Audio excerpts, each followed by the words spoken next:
OTE Ingénierie est une ingénierie tout corps d'État, travaillant pour tout type de maître d'ouvrage et réalisant tout type de bâtiment. Notre cœur de métier, c'est le métier d'ingénieur conseil. Et c'est dans ce conseil que nous trouvons toute notre légitimité.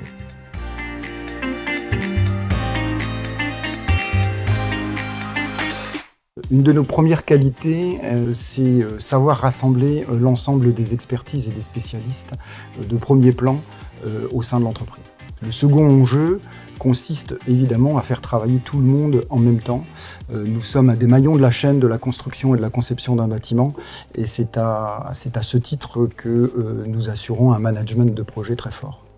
La création d'OTE, c'est principalement le démarrage d'un très gros projet sur Strasbourg, qui est le CHU de Haute-Pierre. Ce sont les années 70-80. Ensuite, la montée en puissance s'est faite avec le sujet du Parlement européen, IPE4. Et puis derrière s'est enchaîné le nouvel hôpital civil. Ce sont tous les deux des projets qui, en son temps, ont été les plus gros chantiers de France.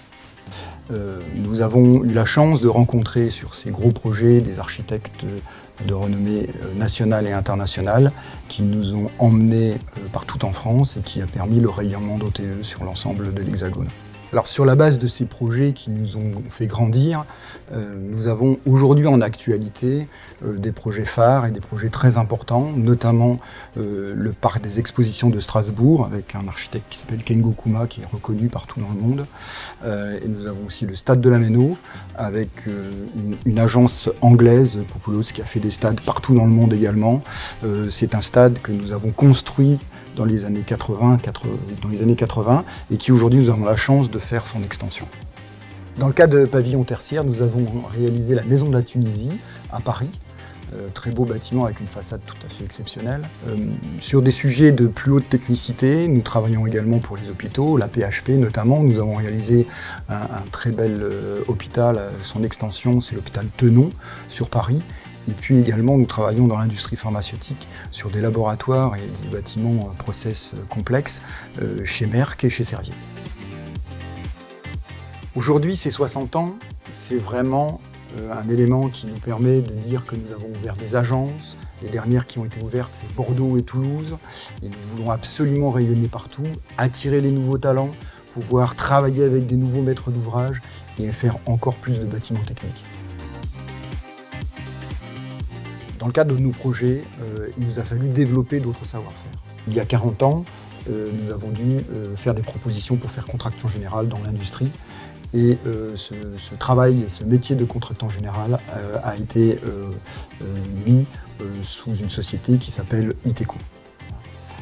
Concernant le savoir-faire en environnement durable et en physique du bâtiment ou en gestion énergétique, il y a une dizaine d'années, nous avons créé une société qui s'appelle Hotelio. Et puis, nous avons notre savoir-faire en déconstruction et désamiantage. Ce savoir-faire s'appelle Expur. Deux spécialités ont été développées. La spécialité du travail de la maquette 3D, le BIM, et nous possédons 3 BIM managers. Nous avons une très belle expertise depuis plus de 7 ans sur ce sujet.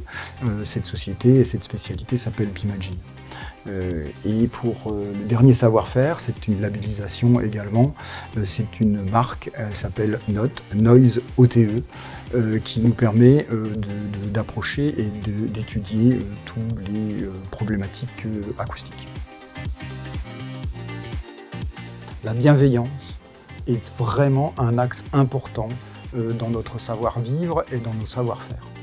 Et ça, il fallait le labelliser. Nous avons choisi de le labelliser sous un nom qui s'appelle Smart Attitude.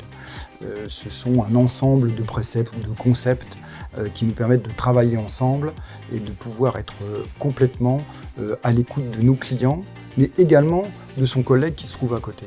Il est évident que construire un bâtiment, c'est s'échanger beaucoup de données. C'est comprendre le besoin du client. À partir du moment où on a compris là où le client avait son besoin, il nous est évidemment plus facile d'y répondre et de lui donner satisfaction, tout simplement. Il est évident que cette qualité relationnelle est basée uniquement sur une notion de confiance puisque nous échangeons pas des matières, nous échangeons des idées, nous échangeons de la conception intellectuelle. Donc bien évidemment, cette confiance, elle est primordiale. C'est avant tout une aventure humaine, plus qu'une aventure technique, même si à la fin on construit des bâtiments.